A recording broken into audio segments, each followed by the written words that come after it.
Kaleidoscope Charity Office. How can I help you? Oh, hello. I'm ringing about the Dragon boat race that you're asking people to take part in. Oh, yes. We still need a few more teams. Are you interested in joining the race? Yes, we want to enter a team, but we don't know anything about it. Could I ask you for some more information first? Of course. I don't even know when it's being held. It's taking place on the 2nd of July. Is that a Saturday? No, it's a Sunday. It's a much more popular day and more people can take part then. Right. And where's it being held? At the Brighton Marina. Oh, I'm an overseas student. Could you spell that for me? Yes, it's Brighton Marina. That's Marina. Do you know where it is? I'm not sure. It's a couple of miles past the Palace Pier. Oh, yes, I know it. You take a right turning off the coast road, or you can cycle along the seafront. That's good. What time does the race start? Well, the first heats begin at 10 a.m, but you need to register half an hour before that, at 9:30, and we really recommend that you aim to be there by 9. It's a good idea to arrange a meeting place for your team. Right. And the race is to help raise money for charity? It is. We're asking every team member to try and raise £35 by getting friends and/or relatives to sponsor them. Every crew member will receive a free tournament T-shirt if your team manages to raise £1,000 or more. Oh, that's quite good. Also, we're holding a raffle. Every crew member who takes part in the race this season will be entered into a free prize draw. Oh, what's the prize? It's pretty good. It's a holiday in Hong Kong. Sounds great. The man asks for more information. Look at questions 6 to 10.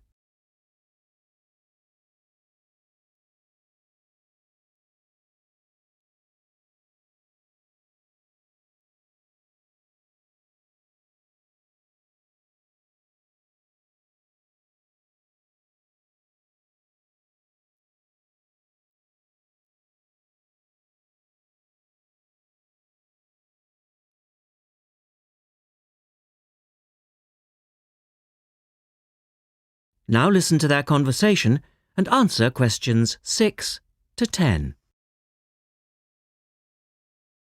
Is there anything else you need to know? Could you just tell me a little bit more about the teams? Well, you need to have a crew of 20 people for your dragon boat, and you then need to agree on who's going to be the team captain. That will probably be you. Fine. I've got a group of 20 people who are interested. Do all the team members have to be a certain age? Well, there's no age limit as such, but if you have a team member who's under 18, then they have to get their parents' permission to take part. Yes, that makes sense. It isn't dangerous, but we do have boats that turn over in the water, and for that reason we need to insist that everyone wears a life jacket as well. And you can hire life jackets from us when your team arrives. What do you advise people to wear? Well, most people wear a t-shirt, shorts and trainers. I certainly wouldn't recommend that you wear jeans or boots. In fact, it's a very good idea to bring some spare clothes. Okay. It can get quite cold and wet if the weather's bad, and there's quite a bit of hanging around, especially if you qualify for the semi-finals or the final. I see what you mean. Have you got a name for your team? Oh, not yet, no. Well, you need to decide on one and then put it on the entrance form, which I'll send you. Oh, okay. So, if you'd like to give me your address, I'll be happy to send details first class. That is the end of section 1. You now have half a minute to check your answers.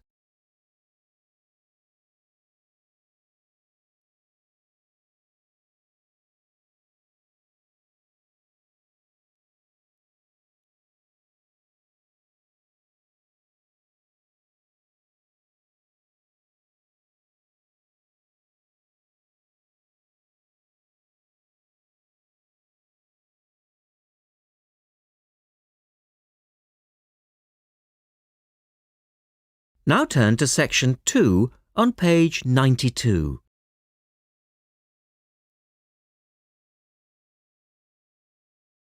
Test 4, section 2. You will hear a talk by a wildlife specialist on a type of bird called a kiwi. First, look at questions 11 to 15.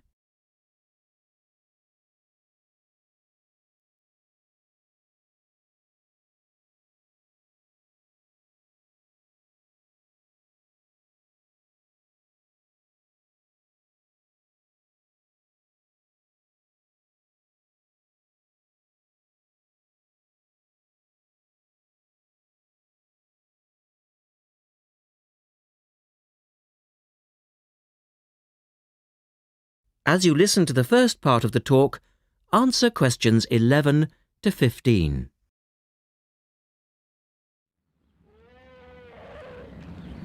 Ladies and gentlemen, welcome to Auckland Zoo on this sunny Sunday afternoon and to our special Kiwi fundraising event. My job is to tell you all about the amazing little kiwi, and your job, hopefully, is to dig deep in your pockets. Now, for the benefit of our overseas visitors here today, I should explain first of all that the kiwi is the national bird of New Zealand, and sometimes New Zealanders themselves are known as kiwis. Now, while kiwis in the wild are a rare sight, the kiwi as a symbol is far more visible. Apart from being in toy stores and airport shops all over the world, you'll find them on our stamps and coins. The kiwi is the smallest member of the genus Apteryx, which also includes ostriches and emu. It gets its name from its shrill call, which sounds very much like this. Kiwi! Kiwi! Kiwis live in forests or swamps and feed on insects, worms, snails and berries. It's a nocturnal bird with limited sight, and therefore it has to rely on its very keen sense of smell to find food and to sense danger.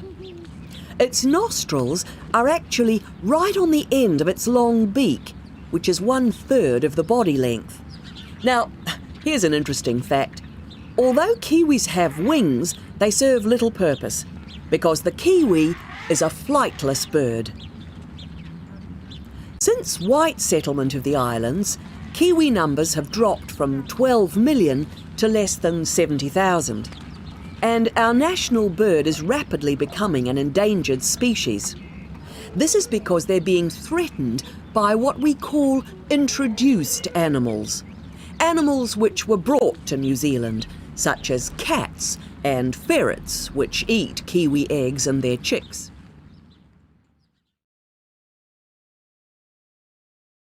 Now look at questions 16 to 20.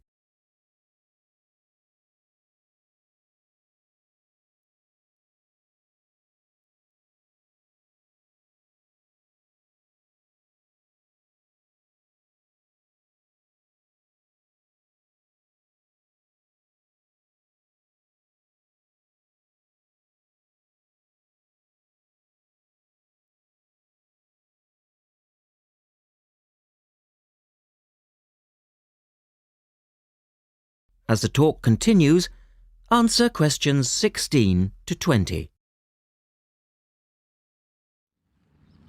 And so we have launched the Kiwi Recovery Programme in an all-out effort to save our national bird from extinction. There are 3 stages to this programme. Firstly, we have the scientific research stage.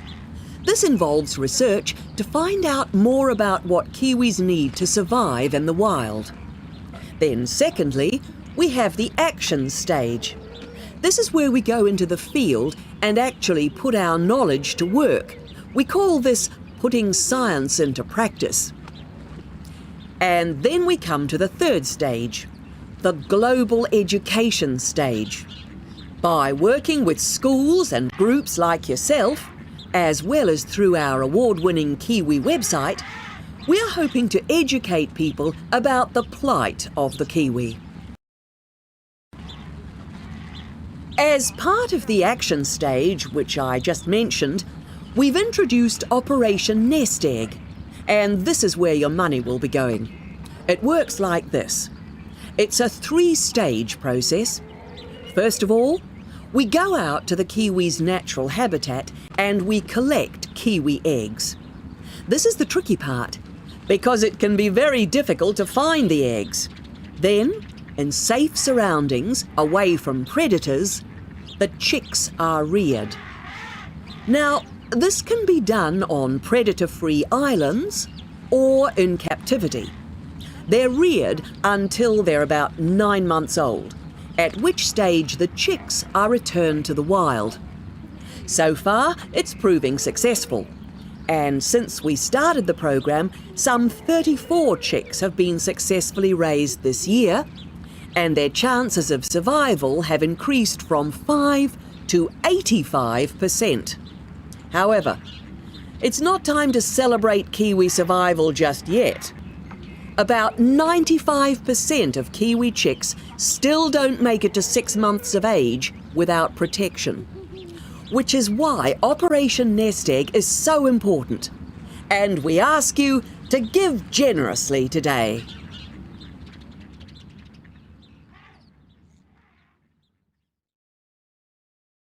That is the end of section 2. You now have half a minute to check your answers.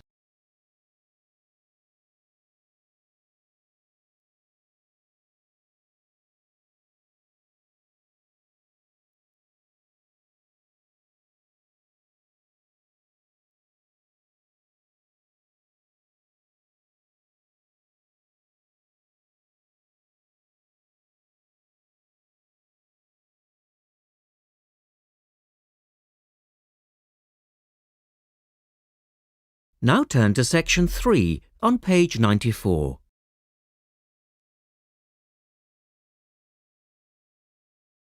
Test 4, section 3.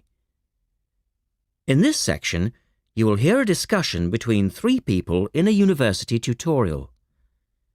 In the first part of the discussion, they're talking about city traffic and the motor car.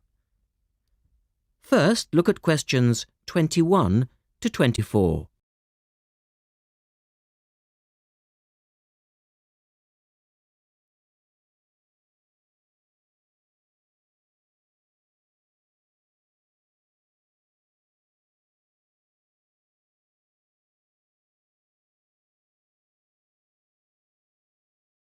Now listen to the first part of the discussion and answer questions 21 to 24.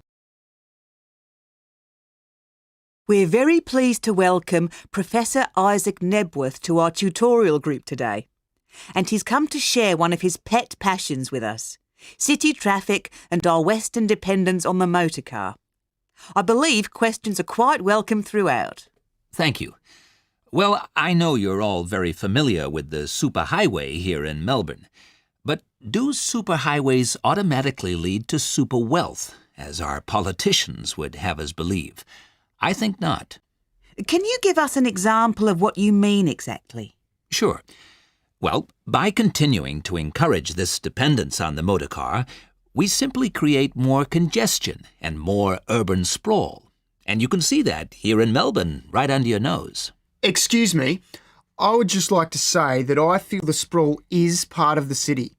The freeways mean people can enjoy the benefits of living away from the centre on larger blocks with gardens, but still be able to drive back into the city centre for work or entertainment.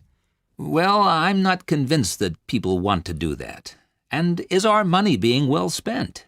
It may be okay for you now, but come back to me in 5 years' time. Let's take CityLink, for example, the new freeway here in Melbourne. Well, I use the freeway all the time. I think it's great. Ah, yes, but it cost $2 billion to build, and you could have gotten 10 times the value by putting the money into public transport. If you give the automobile road space, it will fill that space, and you'll soon find you'll be crawling along your CityLink. But surely you cannot simply blame the car. Some of the blame must rest with governments and city planners. Well, there is an argument, surely, that building good roads is actually beneficial because most new cars these days are highly efficient. They use far less petrol than in the past, and emissions of dangerous gases are low. Old, congested roads, on the other hand, encourage traffic to move slowly, and it's the stationary cars that cause the pollution and smog, whereas good roads increase traffic speeds and thus the amount of time cars are actually on the roads. Well, this is the old argument put forward by the road lobby, but for me it's clear-cut. Roads equal cars, which equal smog. Public transport is the way to go. In the second part of the discussion, the professor talks about public transport in different cities. Look at questions 25 to 30 first.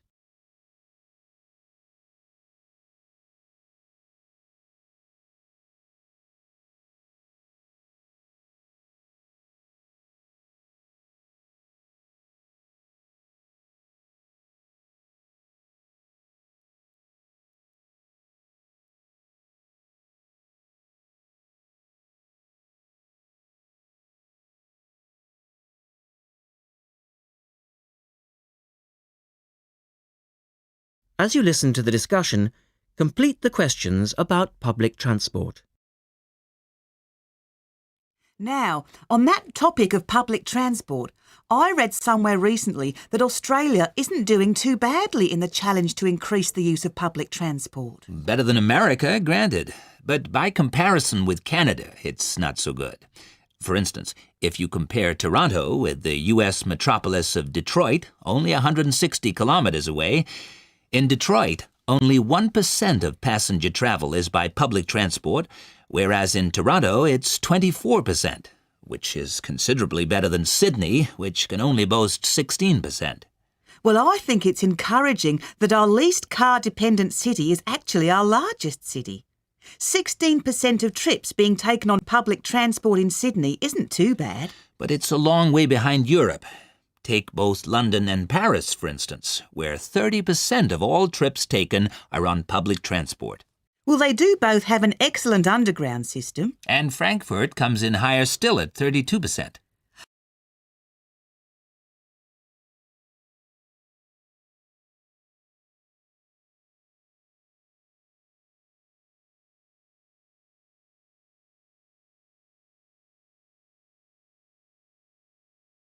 I understand that they've been very successful in Copenhagen at ridding the city of the car. Can you tell us anything about that experiment? Yes, indeed. Copenhagen is a wonderful example of a city that has learned to live without the motor car. Back in the 1960s, they adopted a number of policies designed to draw people back into the city. For instance, they paid musicians and artists to perform in the streets. They also built cycle lanes. And now 30% of the inhabitants of Copenhagen use a bicycle to go to work. Sydney, by comparison, can only boast 1% of the population cycling to work. It could have something to do with all the hills? Then they banned cars from many parts of the city, and every year 3% of the city parking is removed. And by constantly reducing parking, they've created public spaces and clean air. Really? There are also freely available bicycles, which you can hire for practically nothing. And, of course, they have an excellent public transport system. Well, that's all very well for Copenhagen, but I'd just like to say that some cities are just too large for a decent public transport system to work well, particularly in areas with low population. Because if there aren't many people using the service, then they don't schedule enough buses or trains for that route. I accept that there is a vicious circle here, but people do need to support the system. And secondly, the whole process takes so long because usually you have to change. You know, from bus to train, that sort of thing. And that can be quite difficult. Ultimately, it's much easier to jump in your car. And often it turns out to be cheaper. Sure, but cheaper for whom? You or society? We have to work towards the ideal and not give in all the time because things are too difficult. Anyway, let's move on to some of the results of the survey, which I think you'll agree. That is the end of section 3. You now have half a minute to check your answers.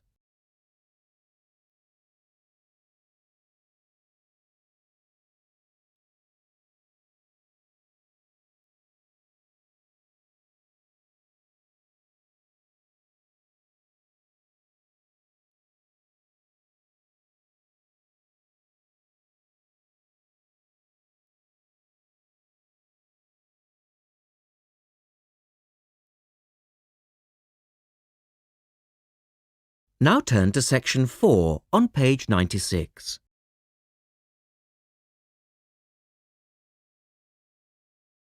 Test 4, section 4.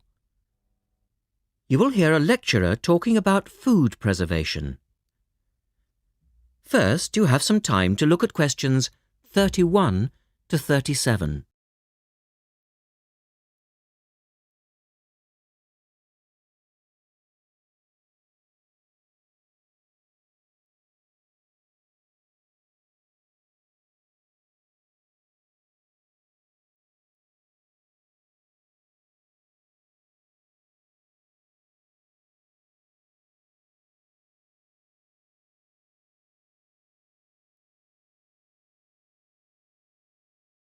Now listen carefully and answer questions 31 to 37.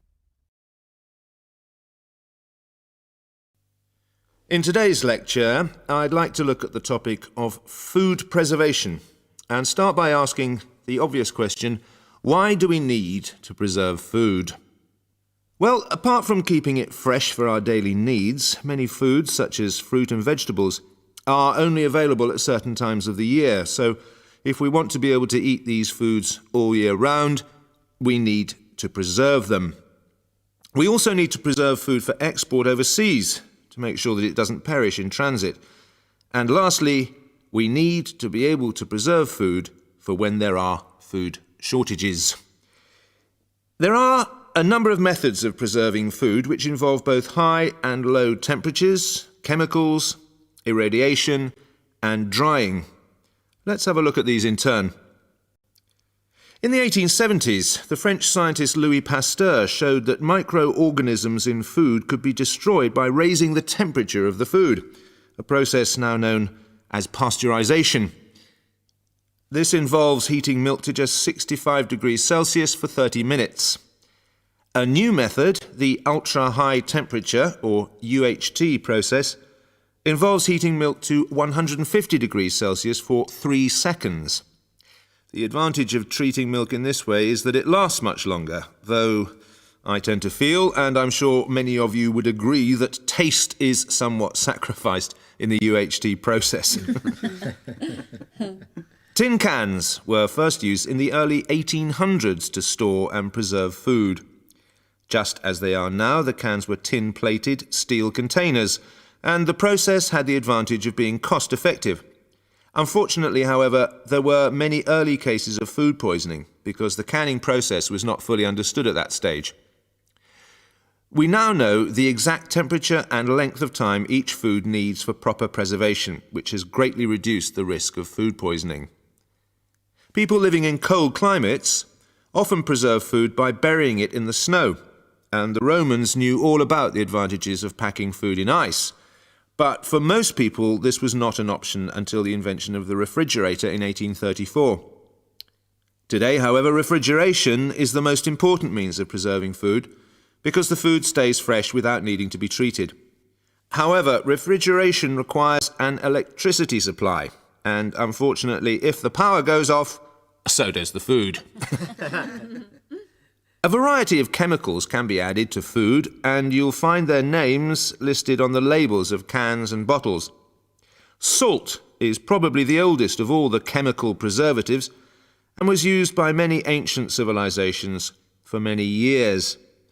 Sugar also acts as a preservative and is used to preserve jams in much the same way that vinegar is used to pickle foods. Chemical preservatives are effective, but they do not suit all foods, and the processes involved are time-consuming. Another method of preserving food is by drying it. Most foods are 75% to 90% water, so if you remove the water, the microorganisms simply can't survive. When food is dried, it not only lasts a long time, but it also becomes much lighter, which is a big advantage as this makes it cheap to store. Though some people argue that valuable nutrients are lost in the process. In the second part, the speaker describes the process of drying food. Look at questions 38 to 40.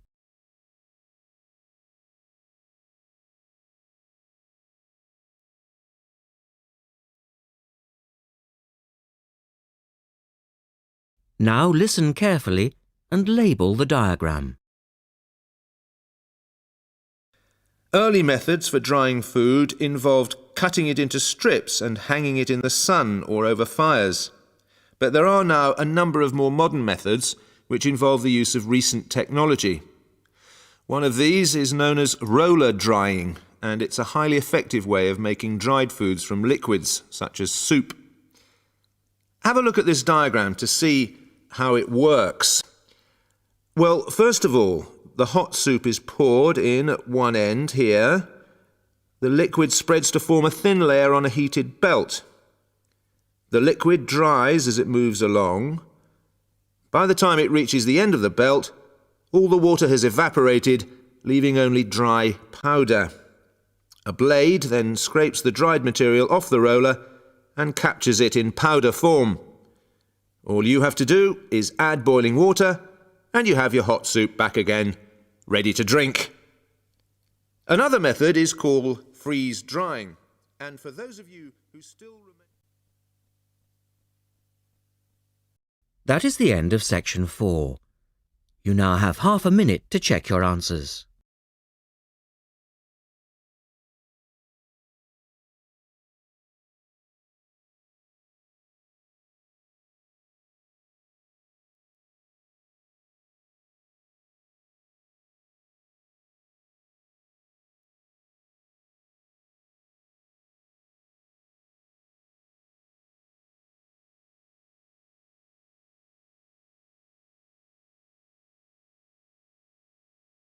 That is the end of the listening test. At the end of the real test, you will have 10 minutes to transfer your answers to the listening answer sheet.